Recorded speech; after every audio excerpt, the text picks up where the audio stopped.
WhatsApp guys, কেমন আছো তোমরা সবাই? আশা করি সবাই খুব ভালো আছো। মাঝখানে একদিন গ্যাপ গিয়েছে, এর কারণটা হচ্ছে কারণ কিছুই না, জাস্ট আমার স্ক্রিপ্ট রাইটার একদিন স্ক্রিপ্ট দেয়নি আর কি। যাই হোক, সেটা বড় কথা নয়। সবচেয়ে বড় কথা হচ্ছে ক্লাসরুম অফ এলিটের আমরা দুটো এপিসোড দেখেছি। তো দুটো এপিসোডে আমরা ওরকম অ্যাটাচড না হলেও আজকের পর থেকে আমি আশা করি তুমি একটু একটু অ্যাটাচড হওয়া শুরু করবে, অন্তত যারা আমার মতো নিউ আর কি ক্লাসরুম অফ এলিট দেখছো। তবে এই সিরিজে আমি যেটা লক্ষ্য করে দেখলাম, এটা আসলে বাচ্চাদের জন্য তৈরি করা হয় নাই। মিনিমাম 15 বছরের উপরে যারা, তাদের জন্য এই এনিমিটা তৈরি করা হয়েছে। অনেকটা রেন্টে গার্লফ্রেন্ড যেরকম আছে না, ওই টাইপের। মানে দেখো, ইচ্ছে করে ক্যামেরা করে কি মানে জায়গায় বেজাগায় নাই, খালি কেমন যেন, বুঝতেই পারছি। এমনি আমি একটু দুষ্টু, এই এনিমি দেখলে আমি আরো বেশি দুষ্টু হয়ে যাব। তবে সত্যি একটা কথা বলি, আমি আর কতখানি দুষ্টু, তোমরা আমার চেয়ে আরো বেশি দুষ্টু। তবে সেটাও বড় কথা নয়, তার চেয়ে আরেকটা বড় কথা আছে, সেটা হচ্ছে আমি বেশিরভাগ নামগুলো প্রোনাউন্স করতে পারি না। তো তোমরা যেটা করবে, যে মেন নামগুলো রয়েছে, আইনোকোজি, হরিকিটা, এগুলোর অ্যাকচুয়াল প্রোনাউন্স আমি করতে পারছি কিনা সেটা তুমি কমেন্টে লিখে দিবে। নামগুলো কমেন্টে লিখে দিও, বাংলায় লিখে দিবে, ঠিক আছে? আবার ইংরেজিতে লিখে দিও না। তো যাই হোক, আমরা ভিডিওটা স্টার্ট করবো তার আগে ছোট্ট একটা কমার্শিয়াল বিজ্ঞাপন দেবো। তোমরা তো জানোই আমি আর কি বলবো। তো আমি বিজ্ঞাপনটা প্লে করে দিই, তারপর চলো আমরা মূল ভিডিওতে যাই। হ্যালো এভরিওয়ান, তোমাদের আজকে একটা অসাধারণ অ্যাপের সাথে পরিচয় করে দিতে চলেছি। তোমরা যদি ফ্রি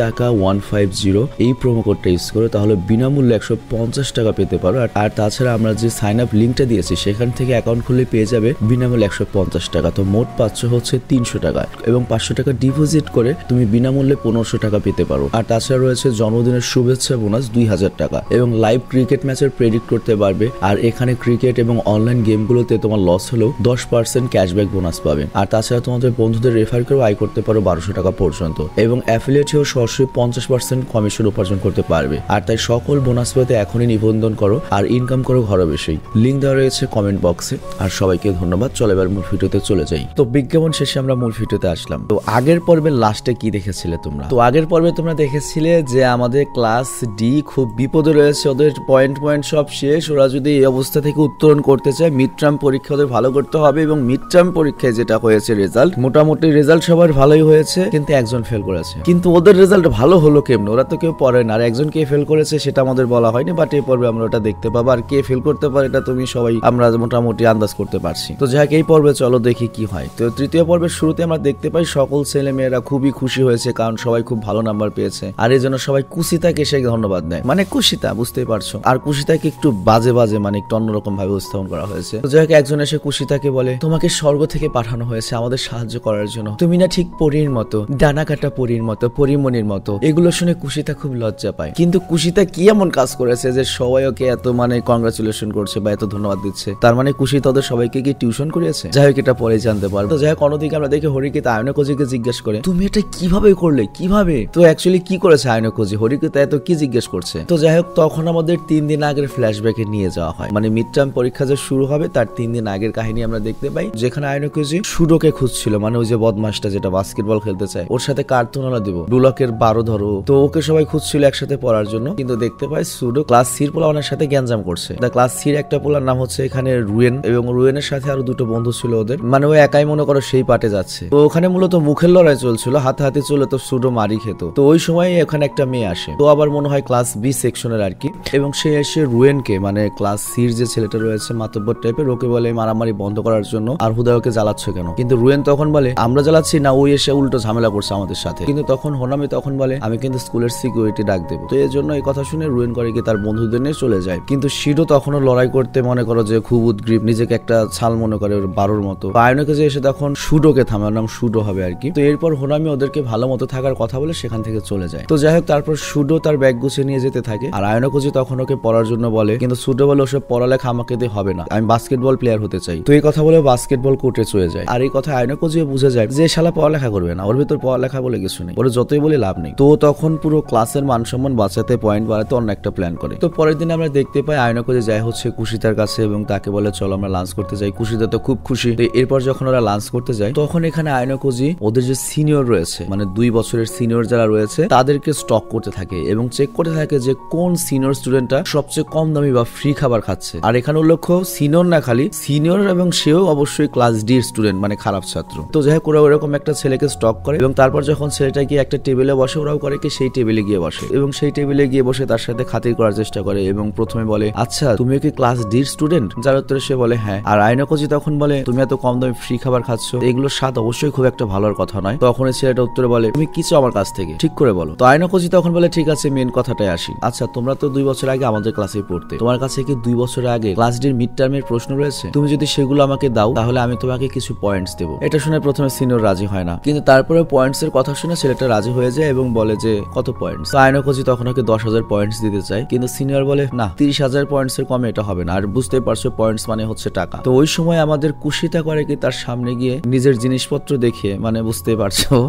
বলতে থাকে প্লিজ মেনে নাও। তো যাই হোক, এখানে দরদাম করতে করতে লাস্টে সেটা 15,000 পয়েন্টস এ নেমে আসে। তবে ওই সময় আয়নাকজি আরেকটা দাবি রাখে, সেটা হচ্ছে কুইজের প্রশ্নগুলো তাকে পাঠাতে হবে। তো ওই ছেলেটা ওই কথা মেনে নেয় এবং ডিল পাকা হয়ে যায়। আর এরপর আমরা আয়নাকজি এবং কুশিতাকে বাইরে একটা বেঞ্চে বসে থাকতে দেখি, যেখানে কুশিতা তাকে জিজ্ঞেস করে আচ্ছা এত আগের বছরের প্রশ্ন নিয়ে আমাদের লাভ কি? যার উত্তরে আয়নাকজি বলে দেখো, পুরোপুরি হয়তো সেম প্রশ্ন আসবে না, তবে তারপরেও কিছুটা তো মিল থাকবে, অন্তত প্যাটার্নটা তো মিল থাকবে। আর তখনই হোয়াটসঅ্যাপে করে কই সিনিয়রটা ওদের কুইজের প্রশ্নগুলো পাঠায়। আর তোমাদের নিশ্চয়ই মনে আছে যে গত পর্বে কিন্তু আয়নাকজিদের কুইজ হয়েছিল এবং ওই কুইজে কিন্তু ওরা সর্বোচ্চ খারাপ নাম্বার পেয়েছে, মানে কুইজের ব্যাপারটা অলরেডি চলে গিয়েছে। তো আয়নাকজি যখন 2 বছর আগের কুইজটা পায়, কুইজের প্রশ্নগুলো পায়, তখন মিলিয়ে দেখে যে ওদের যে কুইজের প্রশ্ন ছিল সেম প্রশ্ন 2 বছর আগে ছিল। তো এটা দেখে আয়নাকজি শিওর হয়ে যায় যে মিড টার্ম এক্সামেও পুরো সেম প্রশ্ন না আসলেও অনেক কিছুই মিল থাকবে। তো তখন আয়নাকজি কুশিতাকে বলে যে এগুলো কপি করে ক্লাসের সব ছেলে মেয়েদের দেবে, কিন্তু ভুলেও আমার নাম কিন্তু বলবে না। কিন্তু কুশিতা তখন জিজ্ঞেস করে এমনটা কেন? তখন আয়নাকজি বলে আমি চাই না আমার ব্যাপারে বেশি কেউ জানো, আর তাছাড়া ক্লাসে আমার থেকে তোমাকে সবাই বেশি বিশ্বাস করবে। তো কুশিতাও তার কথা মেনে নেয়। আর তারপর কুশিতা বলে তাহলে এটা তো আমাদের মধ্যে থাকে একটা সিক্রেট, তাই না? তখন আয়নাকজি সম্মতি জানায়। আর কুশিতা তাকে বলে তাহলে কি আমি প্রশ্ন দিয়ে দেবো? আর এটা কিন্তু 3 দিন আগের কাহিনী, মিড টার্মে। আয়নাকজি বলে না, এখন যদি তুমি প্রশ্ন দিয়ে দাও তাহলে ওরা কেউ নিজে থেকে আর পড়বে না, তো তুমি এই প্রশ্নগুলো পরীক্ষার আগের দিন দেবে। তো এরপর আমরা পরীক্ষার আগের দিনের কাহিনী দেখতে পাই, যেখানে কুশিতা সবাইকে প্রশ্ন দিচ্ছিল। তো সবাই যখন জিজ্ঞেস করে এই প্রশ্ন কি তুমি বানিয়েছো, এর উত্তরে কুশিতা বলে না না, এগুলো 2 বছর আগের প্রশ্ন,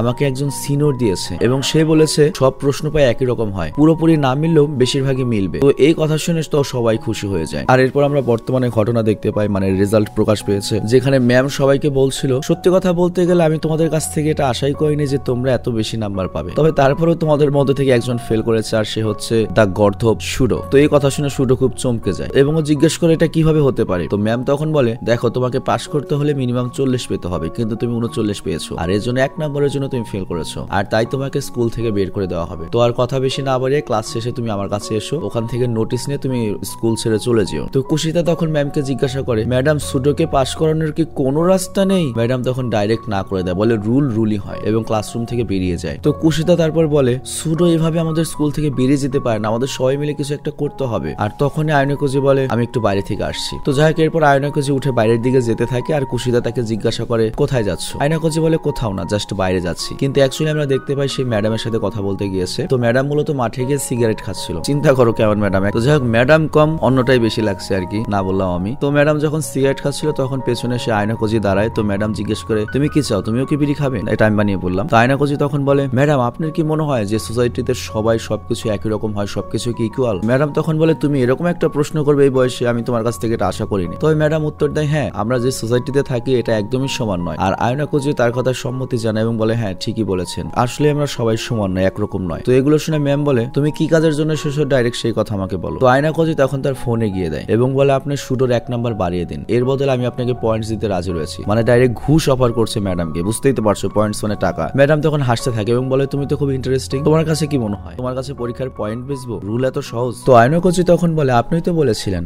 আমরা এই পয়েন্ট দিয়ে স্কুলের যে কোনো কিছু কিনতে পারি। তো ম্যাডাম তখন বলে ব্যবসায়িক আইডিয়াটা অনেক ভালো, কিন্তু এটার দাম তুমি তো দিতে পারবে না। তো আয়নাকজি তখন বলে ম্যাডাম আপনার কত রেট লাগবে, সরি কত পয়েন্ট লাগবে? ম্যাডাম তখন বলে তুমি যদি আমাকে 1 লাখ পয়েন্ট দাও তাহলে সুডোকে পাস করিয়ে দেবো, কিন্তু অত পয়েন্ট কার কাছে আছে তখন? তবে তারপর আমাদের আয়নাকজি রাজি হয়ে যায়, বলে একটা কিছু ভেবে নেবে। কিন্তু তখনই হরিকিতা চলে আসে এবং বলে বাকি পয়েন্টস লাগলে আমি দেবো, আর আমি চাই না ক্লাসের একজন যদি বের হয়ে যায় বাকিদের উপর কি প্রভাব পড়বে। তো এর জন্য আমি চাই না আমার ক্লাস থেকে কাউকে বাইরে বের করা হোক। তো তখন ম্যাম বলে তোমরা কি জানো যে এখনো পর্যন্ত ক্লাস ডি কোনোভাবেই ক্লাস এ পর্যন্ত পৌঁছাতে পারেনি? বিষয়টা আমি বুঝিয়ে বলছি। মানে ক্লাস ডি হিসেবে যারা এসেছিল তারা সারাজীবন ওই ক্লাস ডি লেভেলেই ছিল, তারা কখনোই পয়েন্ট রেজাল্ট বা পড়ালেখা দিয়ে ক্লাস এ কে টপকাতে পারেনি বা এ পর্যন্ত যেতে পারেনি। তবে তারপরেও তোমরা যেহেতু চেষ্টা করছো, রাজি আছো, এটা করতে সমস্যা নেই। কিন্তু হরিকিতা তখন বলে যেভাবে হোক আমি ক্লাস এতে যাবই। তখন ম্যাডাম ওর উপর উল্টো হাসতে থাকে বিড়ি খেতে খেতে এবং বলে তোমাদের মতো লুজার্সদের পক্ষে এটা কোনোভাবে সম্ভব না, এবং ওদের মোটামুটি খিস্তি দিয়ে কথা বলে চলে যায়। তবে তারপরে যাওয়ার আগে একবার বলে যায় চেষ্টা করতে থাকো, আমি দেখতে চাই তোমরা এটা কিভাবে করতে পারো। তো এরপর আমরা দেখতে পাই আয়নাকজি আর হরিকিতা পার্কে একটা বেঞ্চে বসে রয়েছে। আর তখন আয়নাকজি বলে ক্লাস এর কাছে এখন 1000 পয়েন্ট রয়েছে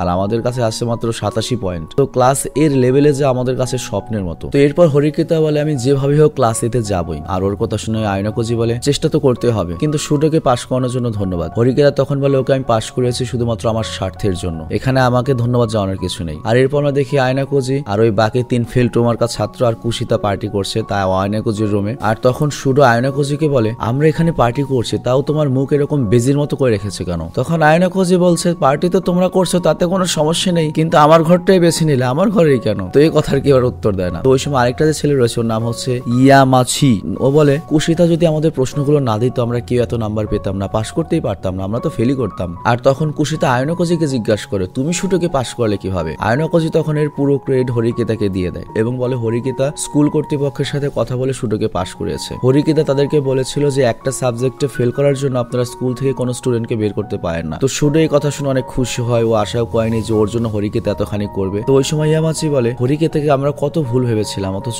কত ভালো। তো এরপর সুটো হরিকেতাকে জিজ্ঞেস করে তুমি আমার জন্য এমনটা কেন করলে? যার উত্তরে হরিকেতা বলে আমি তোমার জন্য করেছি মানে আমি যা কিছু করেছি শুধুমাত্র আমার জন্য করেছি, আমার ক্লাস এতে যেতে হবে। আর ওই সময় আমরা দেখতে পাই কুশিতার মুখে কোনো খুশি নেই, মানে একটু আগে সবাই ওকে নিয়ে মনে করো তাং ফাং করছিল, এখন ওর দিকে কেউ তাকাচ্ছে না এবং ওর মুখ দেখেই দেখা যাচ্ছে ওর হিংসে হচ্ছে, রাগ হচ্ছে। তো এরপর পার্টি শেষ হলে আমরা দেখতে পাই আয়নাকুজি সবকিছু পরিষ্কার করছে আর কুশিতাও তাকে সাহায্য করছে। আর তখন আয়নাকুজি কুশিতাকে ধন্যবাদ জানায়, কিন্তু সে বলে এই ধন্যবাদ তো তোমাকে আমার জানানো উচিত, কারণ তোমার ঘরে আমাদেরকে পার্টি করতে দিলে। তবে আয়নাকুজি আমি কি একটা প্রশ্ন করতে পারি? আয়নাকুজি বলে হ্যাঁ প্রশ্ন করো। তুমি কি হরিকেতাকে পছন্দ করো? কারণ তুমি সবসময় ওর সাথেই কথা বলো আর তাছাড়া ক্লাসের সবাই তোমাদের নিয়ে কথা বলে। আয়নাকুজি বলে আরে না এরকম কিছু না, আমরা শুধুমাত্রই ভালো বন্ধু, আর যেহেতু আমার পাশে বসে জন্য একটু কথা বলতেই হয়। তো এটা শুনে কুশিতা একটু রিল্যাক্স হয় এবং বাই বলে চলে যায়। আর তখন আয়নাকুজি দেখতে পায় কুশিতা তার ফোনটা আয়নাকুজির ঘরে রেখে গিয়েছে। তো এই কারণে ফোনটা দিতে যায়, কিন্তু আয়নাকুজি তখন লিফটের সামনে গিয়ে দেখে যে কুশিতা উপরের দিকে না গিয়ে মেয়েদের রুম উপরের তলায় সেদিকে না গিয়ে নিচের দিকে যাচ্ছে। তো ভেবে পায় না ও নিচে কোথায় যাচ্ছে।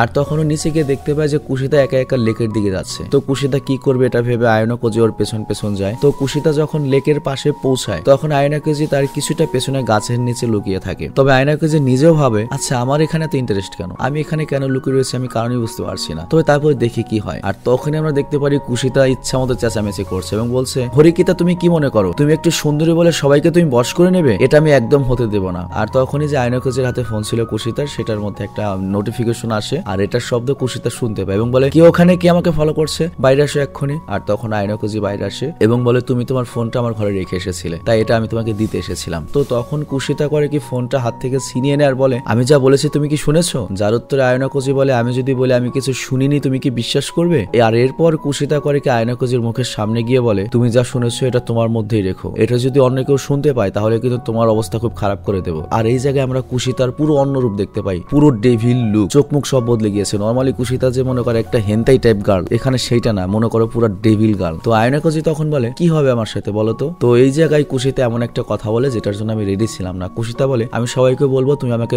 রেপ করার চেষ্টা করেছিলে। এই কথা শুনে আয়নাকুজি বলে তোমার এই কথা কে বিশ্বাস করবে? আর তখনই আমি কুশিতা এমন একটা কাজ করে ভাই বিশ্বাস কর আমার কোনো দোষ নাই, আমি কিন্তু তোমাদের খারাপ বানাতে চাই নাই, কিন্তু এনিমিটাই খারাপ। তো কুশিতা তখন করে কি আয়নাকুজির হাত নিয়ে ওর বুকের উপর রাখে এবং বলে এই যে তোমার হাতের ফিঙ্গারপ্রিন্ট এখন আমার বুকের উপর চেপে গিয়েছে, এতটুকু প্রমাণই যথেষ্ট। তো কুশিতার এরকম ব্যবহার দেখে আমি এবং আয়নাকুজি এবং তুমি সবাই ঘাবড়ে যাই। আর তারপর কুশিতা তাকে আবার বলে তুমি যা শুনেছো প্রমিস করো এটা কিন্তু তুমি কাউকে বলবে না। যার উত্তরে আয়নাকুজি যখন হ্যাঁ বলে ঠিক তখনই কুশিতা পুরো চেঞ্জ, আগের কুশিতা হয়ে যায় এবং বলে তাহলে আমাদের মধ্যে আরেকটা নতুন সিক্রেট তৈরি হলো, ঠিক আছে? আর তখন আয়নাকুজি ভাবতে থাকে আসল কুশিতা আসলে কোনটা, একটু আগে রেগেছিল সেইটা নাকি এইটা।